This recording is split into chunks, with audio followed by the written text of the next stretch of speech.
It seems as if the Glazers have been slightly pulling the wool over our eyes yet again, and I don't really know why we're surprised at this point. Welcome back to the Laurence McKenna channel. It's good to have you guys. We're going to be discussing the Glazers, Manchester United, and what the future of Manchester United's ownership looks like in this century, I want to say. We don't know how long the Glazers might go. If you've not already hit subscribe, that's okay, because the subscribe button is down there. You don't have to hit it right now, but if you want to at the end of the video, then feel free to do so. The Glazers are kind of now giving us a better idea of where the club's actually going with this idea of a sale, right? People are now talking about minority shares being bought, or at least minority ownership from whoever else is coming in to own part of the club. And part of that, and a huge part of that, by the way, is basically so that the Glazers can refurb not only Carrington as a training ground, but also Old Trafford as an actual ground. And so people are sort of annoyed at this point because not so long ago, actually, let's just remember a little bit of this, the Glazers floated that they would fully sell the club towards the end of kind of last year. And the timeline was sort of laid out by the same people, by the way, who sold Chelsea, by the same people, by the way, who sort of got a bidding war in around the Chelsea debacle, and by the people who also took the value of the club so high that even most people who were looking to invest in the club were kind of thinking it was a bit of a crazy high price. But someone bought it in the end. Whether that was good value or not is time will still tell. But at this point, the Glazers were basically saying, hey, we're going to fully sell the club. And, you know, legit buyers, get your bids in now. So 3 parties made themselves available. First of all, there was a sheikh involved. They were fully looking to buy the club. Apparently, those guys are massive fans of Manchester United and want to return it to its former glories. Sir Jim Radcliffe, or just Sir Jim as I'll call him, he was sort of a semi-legitimate one, probably the most legitimate offer on the table, mainly because he was already in the UK. There were a lot of other people who were questioning kind of whether there were human rights issues around other bids that were going on, but Jim Radcliffe didn't seem to have any evident human rights issues, so that's a good thing. And also, there was a lot of things that validated his bid in other ways. He was sort of allowed to go and chat with the club and meet the manager and go to the training ground, and that was kind of a big PR piece in itself. And then thirdly, there was a Finnish guy that was also involved who said he would do 50-50 ownership, or 51-49, with some fans, and the fans would sort of have their investment. He'd put 3 bill in and they put 3 bill in, and we'd see where we go from there. Now, all 3 of those were very legitimate ideas of buying Manchester United. But what we now realise, now that the Glazers have sort of pulled the wool back from our eyes, is that how wool works, going over the eyes? What we're seeing is the Glazers basically wanted to put the club as high a value as they could, and the best way to do that is to get a kind of a bidding war, to get someone to evaluate it, to get people to evaluate it to be particularly high standard and to a particularly high value, and therefore they'd be able to leverage A, more against it if they wanted to borrow more, but B, they'd also be able to look at getting a minority shareholder to buy a bigger amount and therefore get more money into the club. So even if the size of the club does shrink, then, you know, they get as much cash in the short term as they can. Now, we'll talk more about that in a second. The headline today was basically that the club and the Glazers, being one and the same, but really they're not, basically said, we think we can double the value of Manchester United to between 10 and 12 billion within the next 10 years. Big news, Manchester United fans, your club is valuable, all right? Huge news for you out in the field. Now, some other fans might be out there going, oh, boo-hoo, Manchester United can't sell, they've invested over $1 billion or whatever it is, way more than Man City, way more than all these other people out in the field, and they still haven't won anything of any note within the last decade or so. Now, don't take that as personal, Manchester United fans. That's just people who are evaluating the Manchester United situation. It's been a particularly poor decade after a particularly incredible time under Sir Alex. But on top of that, I think it is kind of a good evaluation to listen to your enemies. If your enemies are mocking you, if your enemies don't rate you and underestimate you to some extent, listen to them. Hear what they have to say. Because as much as some of these people are mocking, there are also people like me who, you know, I'm a Liverpool fan, so, you know, I have investment in sometimes a group of Manchester United fans not being happy, but that's mainly on the pitch. Like that's as a sports fan, right? As an institution fan, as a fan of any football club, we should have sympathy and empathy for Manchester United fans in this situation. Their club is owned by someone they don't want it to be owned by. They have an entity within this ownership circle or within the circle of Manchester United that they don't want to be there. And it makes it a particularly unpleasant time supporting a team you don't like. Now, Newcastle fans, you've recently been bought, but before that you had Mike Ashley. You didn't particularly like him, didn't invest, didn't relate to the fans at all, and it made it an unpleasant time. There are plenty of other fans who've had the same thing. I'm sure Wigan have had it down the years, Leeds have had it. There have been plenty of other people, I'm sure, that I'm just not thinking of off the top of my head. But the point is, at Manchester United, they want on-field success, right? They want it to be a place where you go and it is about Manchester United. It's not about the finances. You're not going there as a mercenary. You're not going there because of a big contract. The big contract's kind of like a side thing to playing for Manchester United, which is what Sir Alex made it about, which is what Busby made about, which is what Charlton made about, which is what all these different huge figures down the years at the club have made playing for Manchester United about, right? And suddenly it's about borrowing and debt and leveraging that debt against the team. And whilst people go, well, they still got investment on the field, here's the scary thing. The amount of dividends and the almost £500 million to 750 million that's been taken out of this club would have remained in Manchester United had another owner possibly have invested. Now, other people might say, oh, well, a worse owner could have owned them and they might have gone down in the market. Yeah. But there are also other people who saw the value in Manchester United and see the value in Manchester United and see how they can just take that to the moon. Imagine if that money was reinvested on the pitch. Now, some people say that was because they made smart commercial investments. Some people will say that's because they're off the field, they did better deals than they did on the field. Sure. But again, imagine the potential of a club that had built its footballing and global fame assets up to such a point that they could exploit that to the tune of billions of pounds. That is then reflected out on the field, right? But right now it's not. Previous managers have struggled, and a decade has gone by where Manchester United have basically been in the wilderness because of the way that the Glazers have run the team. Now, you could say it's impossible to replace Sir Alex. Sure. But just because it's impossible to replace him doesn't make it an insurmountable task.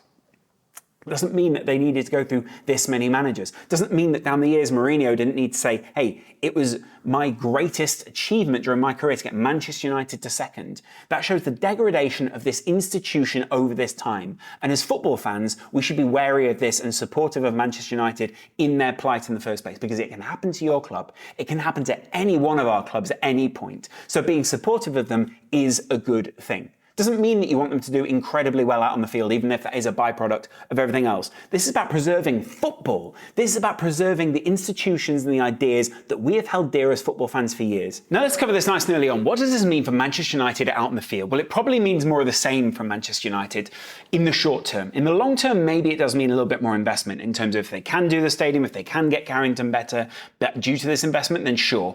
If they can get some investment, maybe it means short term they can sell maybe a little bit more shares and therefore they can get some more investment out on the field. But the likelihood is they're looking for profit here. I mean, if they're looking to hike the price up over the next however many years, then they're in it for the long haul, which is probably also good, by the way, for Liverpool fans who are watching this, because it means Liverpool are only really looking for one big seller. Maybe Liverpool have found that seller. Maybe it'll be in May or June. Who knows? But at the same time, it probably is also meaning that, Manchester United aren't hogging that market anymore. Maybe there are other people turning their eyes to other clubs in the league now, and maybe the people who were interested in Manchester United are now interested in another asset. Now, another asset might not appreciate in the same way as Manchester United, but let's see. What it does mean out on the field, though, is that they might get some short-term investment. They might be able to invest in Erik ten Hag. They might be able to assemble a title-winning side, because clearly towards the end of the season, this Manchester United side, as good as certain elements have been with Anthony and Casemiro and the centre-backs and all the, Rashford and all these different new elements or new re-upped elements are good, but what does it mean for the out on the field assets? They need to buy some more. They need another 6. They do need maybe 2 other 8s. Maybe they need. I've been through this in another video. They need more assets out in the field, is what I'm saying. They need a new striker. They probably need another centre back to back up a Varane, or even probably a Martinez, though he's in for the long run. You kind of get my point here. They probably need a new goalkeeper. They might need a new right back. There are loads of different assets that they might need out there that are high priced and come at a premium for Manchester United. But with some investment, with some money coming into the club, not only can you invest in the stadium, not only can you invest in the training ground, which will also attract players, you can also invest in contracts, you can also invest in new players coming on the field. So it does mean something good on the field for Manchester United. At least you'd hope so, if the Glazers are to reinvest in a way where they want the asset to appreciate, which clearly they do. And if you want your asset to appreciate, you've got to keep them where they are or even higher. And that would, I mean, in a good way now, if we're hearing they want to double the amount of money that is in the club or they, the club is worth, they have to keep it at this high level. So that is essentially good news for Manchester United fans, even if it kind of comes in a backhanded manner. Now, other people might say that horse has already bolted and you are just trying to get a horse back in the field that is already well the way down there, right? It's far away, you can't get it back. Sure, okay, if that is your argument, then still go with me here. You still want to try and enjoy the institution that you support. Why should it be you that suffers because someone else has come in and tried to exploit your institution? It's not fair. Manchester United has been poorly run out on the field, and as they're on the cusp of potentially another successful generation here, we find ourselves basically questioning the one asset that could trip all this up, the Glazers. Joel and whoever else you want to name, right? It's just the Glazer. I know loads of people have sold their shares, the Glazer shares, but that's not the point here. And by the way, done that at incredible profit, done that after leveraging loads of debt against the club, after taking dividends, after doing loads of things that they've not warranted as owners. Now, you might say, hey, it's just another business. It's just another institution. They were floated on the stock market. It's their own fault. Sure. And they benefited from that to some extent as well. But the fans suffer week in, week out, suffer week in, week out because they don't have the best facilities when it comes to Old Trafford. They don't have the best training facilities at Carrington. They're currently lagging behind City. They're lagging behind even the likes of Liverpool, who don't have as much financial investment themselves. So there's still lots for Manchester United to catch up on here, is what I'm saying. And the Glazers are not selling. Now, we should have known this because they set such a ridiculous timeline of 3 months to get a club sold, which, by the way, was completely impossible in the first place. So it looked from day one as if they were just trying to rank the price as high as they could and basically just hike it up so that they could get whatever value they wanted. But it is what it is. Now, it may also bring investment out in the field, and it may be that when they get investment in Old Trafford, then some of that extra match day revenue goes into the coffers of the club. That is a good thing. This might be just another way of them leveraging the image of Manchester United. But my point is always, the full amount should go back into the club. Owning should not be about the business. It should be about the custodianship that you have at Manchester United and about the fact that you own something that is so prestigious, such a great institution, you should be proud and reinvesting into the club. It's not about it being a business that the money goes in and out of. Whilst it is about that, it shouldn't necessarily be about that. This should be about the football, should be about the product, should be the product being the football, should be about what we see out in the field, the enjoyment that we get, growing the game, all these kind of grassroots football, the institution in Manchester, the impact of Manchester United in Manchester, which arguably Man City have had a greater impact at this point in their surrounding area. I know the institution in Manchester United's had a really big impact, but Man City as an institution have reinvested in the local area. They've tried to reach out to local charities, local people. I'm not saying Manchester United don't do that. I'm just saying it could be to an even greater extent than it currently is. And some people might say, well, who cares, right? It is what it is. Like, it's just capitalism and, we're just stuck here, right? Sure, that is one argument.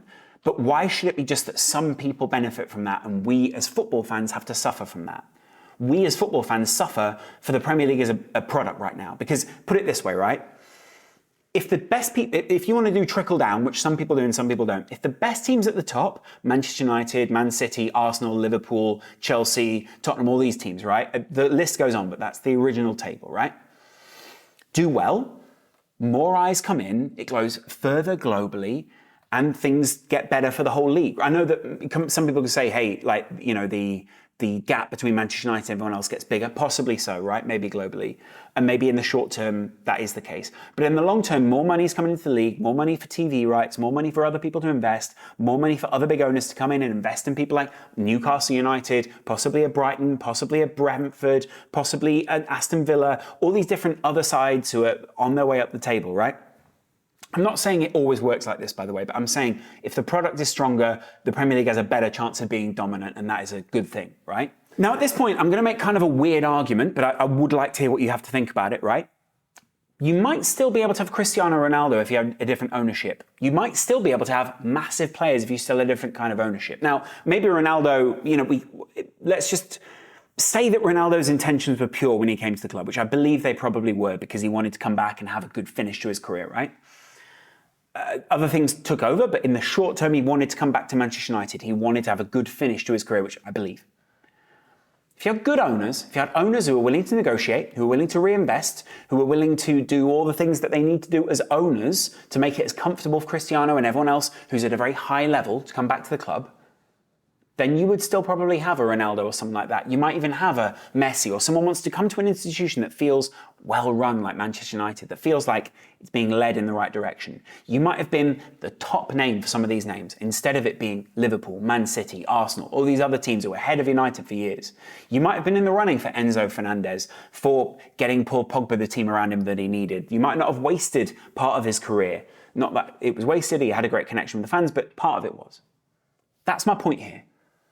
There is a sense of, what could have been? What was it that we could have had in that time if we had different owners that would have put money in, that would have done this, that would have done that? I'd love to know what you guys think about that, because too often I think we overlook that right now, where it's like, oh, you just sort of wander around in the wilderness, but you're still in the Premier League. People's lives change on this sort of stuff. Careers are made and lost on this. And sometimes players can't help going back to these clubs, can't help where emotion leads them. Maybe they get emotionally invested like Ronaldo or Pogba or these guys. Maybe they're being cynical themselves. Do they deserve to be miserable like that? Probably not. On a human level, probably not. So again, we've been lied to, or we've been misled by a big entity. Now, maybe that's because we invested too much in it in the first place, and we shouldn't be investing that amount of emotion into something the Glazers say. The Glazers have serially misled Manchester United fans. Not necessarily literally, by the way, just in terms of what they kind of allude to doing or say is possible here. It doesn't mean they're the worst people in the world. It doesn't mean they're like, not good people or good whatever representatives, whatever community you want them to be. They don't need to be, abused in an anti-Semitic fashion. They don't need to be abused as Americans. They need to be evaluated on almost on an Excel spreadsheet level as owners. But that does get rid of the emotion that surrounds Manchester United, shall we say. Some of the stuff that you can't make tangible on a spreadsheet.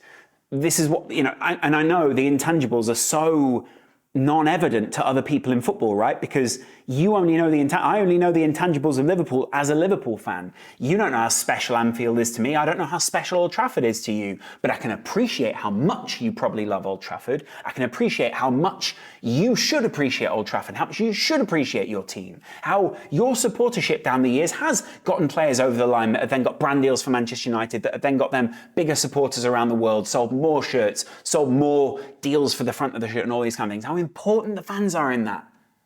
We found that out during COVID. We found that out during the time when, they wanted to set off the Super League and all these kind of things. So this is just more of the Super League coming to manifest itself in owners basically wanting to leverage more cash against massive institutions. Now, there are very few people who can operate at this level because there are very few people who have this amount of cash. And a lot of them are shady people. Because they are greedy, because they are shameless, because they will do what they need to do to further their own self-interest. They are raw. They don't necessarily care about you, but they will use your product. They will tell you they do.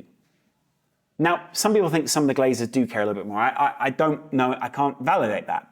Maybe Joel Glazer does care more than another Glazer. Maybe Joel Glazer did care more than his dad cared or whatever. But that doesn't mean that Manchester United needs to be run like this. There's still massive amounts of debt leverage against the club. And even if it is going up or down or whatever you want to say, even if it is making them a sustainable entity or whatever it is, they deserve better than this. So Manchester United fans, I'm with you on this one.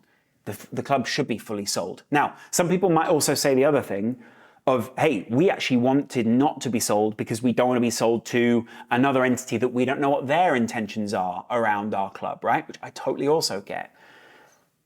But it's kind of picking your lesser of the evils here. I'm not saying that any of these owners are evil people, but the phrase goes, the lesser of two evils, right? So what is it that you want for your club? Do you want to be owned by someone who's been a Manchester United fan for a long time, but maybe has some questionable human rights activity? Or do you want to be owned by people who have owned Manchester United? Better the devil you know might be the other, almost literally in this case, might be the phrase for this. Which one is it here? Because if you want to run with the big boys, you've got to have a lot of money at this point. But are you as happy? Are you as fulfilled? Is your soul as enriched by what you're seeing on the field? Or do you get that in Manchester? Do you go and watch Salford one day and Manchester United the next? Is that something you get because the players who made the money from the club went and reinvested at Salford? Or is #United one of your teams and Manchester United your other? Do you know what I mean? Do you get your soul from one and your success from the other? Or if you're a Manchester United and a #United fan, you get both.